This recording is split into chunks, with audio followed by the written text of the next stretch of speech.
You thought the Super Bowl was just about football? Think again. Every year, millions tune in for the halftime show.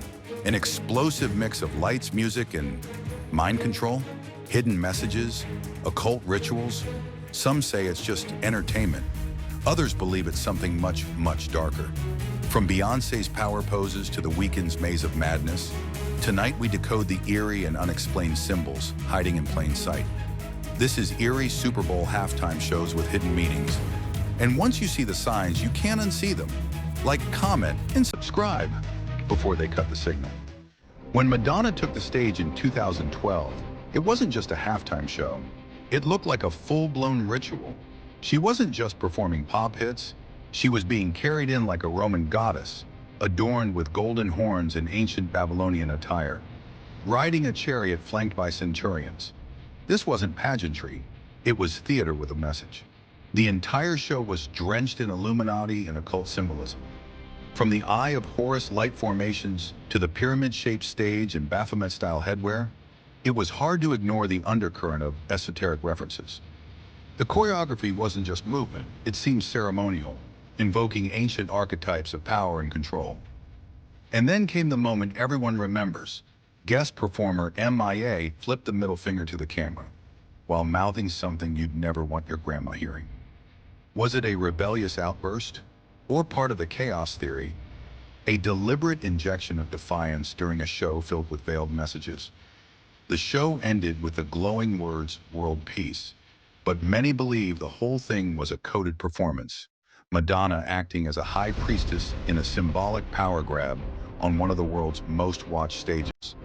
The next year, Beyoncé headlined, but right after her performance, half the stadium's power cut out. Beyoncé came, conquered, and then the lights went out, literally. Right after her performance, the Superdome suffered a mysterious 34-minute blackout. Coincidence? Or something more? Her show was a masterclass in occult symbolism. Triangular lights resembling pyramids, flashing all-seeing eyes, mirror illusions. It was the perfect recipe for an Illuminati fever dream. Beyoncé channeled her alter ego Sasha Fierce, a persona many interpret as her controlled, more aggressive side, a staple concept in mind control theories. Coincidence or consequence? Let's rewind. But here's what gets eerie. As her final pose freezes, the power dies. Just like that, lights out for 34 minutes. No official explanation ever satisfied conspiracy theorists. Some believe it was a powerful energy discharge, ritualistic, symbolic, even supernatural. In a multi-billion-dollar event with teams of engineers, the timing was just too suspicious. For believers, this wasn't a glitch. It was a surge of spiritual energy, or perhaps the climax of an elaborate ritual. And the timing? Chilling. A giant mechanical beast strides into the stadium. Katy Perry, dressed in flames, riding atop it like the harbinger of doom. Sound familiar? Katy Perry opened her show riding a massive, golden, robotic lion, dressed in flames, moving like a conqueror straight out of the Book of Revelation. If that doesn't scream horseman of the apocalypse, what does? The stage quickly transitioned into a checkerboard floor, another recurring Masonic symbol of duality. Good versus evil, light versus dark. And that strange chess-like bishop character? More than just fashion. Many think it hinted at the elite's use of strategic control, religion, and media as chess pieces. Let's not forget Left Shark. While the internet had a field day with the awkward, offbeat dance, conspiracy theorists saw it differently. Deliberate distraction. While everyone laughed at a dancing fish, the real message, buried under the stage's occult references, slipped by unnoticed. And as Perry flew away on a shooting star, wrapped in red, white, and blue, she looked less like a pop icon and more like a deified figure ascending into the heavens. Is it ridiculous? Maybe. Is it deliberate? That's the real question. Lady Gaga literally jumped from the rooftop of the stadium to start her halftime performance, symbolizing, some say, Lucifer's fall from heaven. The stage was crafted with dramatic duality, robotic lights in white and red, celestial backdrops, and Gaga's glittery armor that made her look like a transhuman avatar.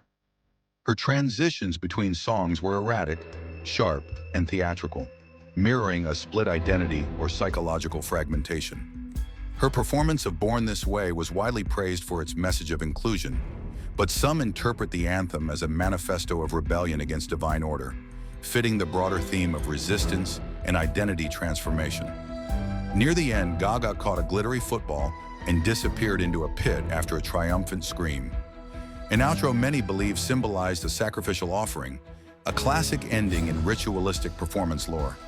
At first glance, it was chaotic brilliance, mirrors, masks, glowing eyes.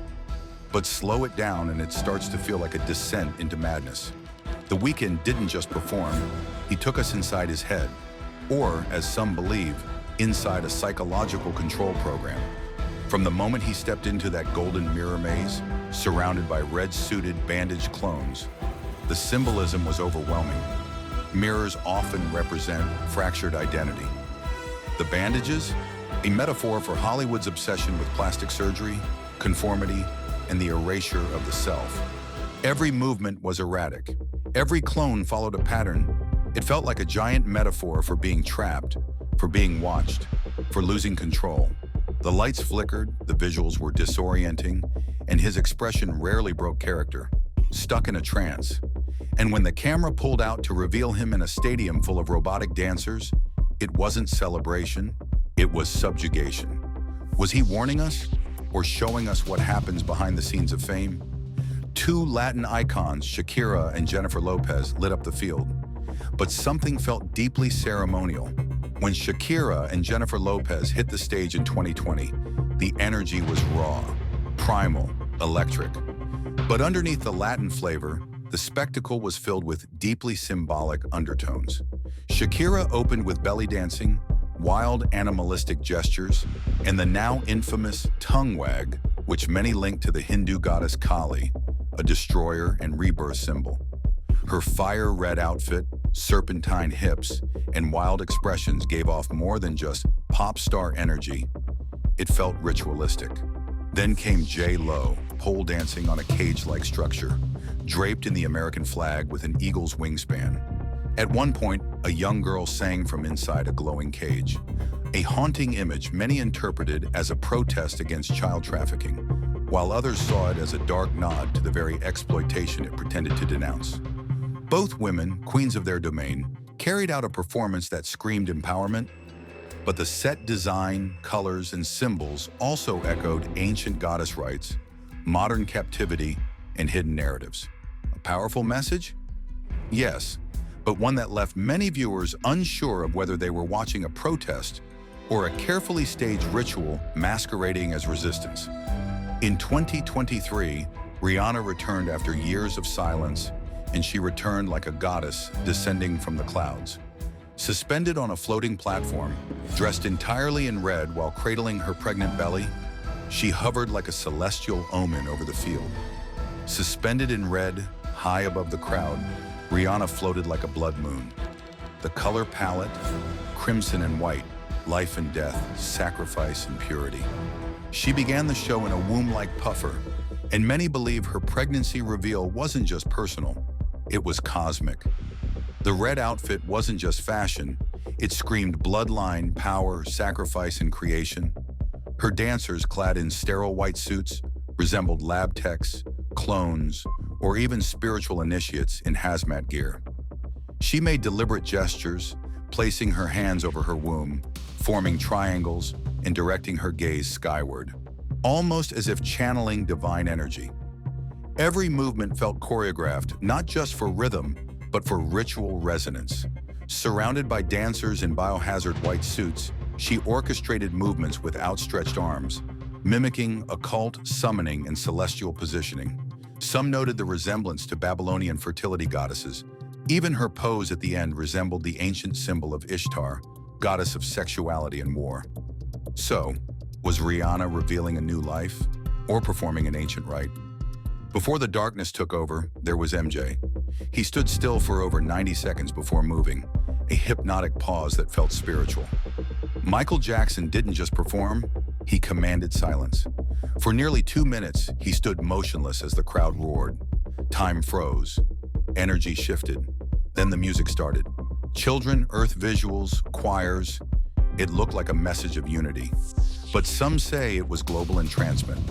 With the giant images of children and the phrase, "heal the world," critics argue it was a spell of submission, a plea for harmony on the surface, and something more coercive underneath.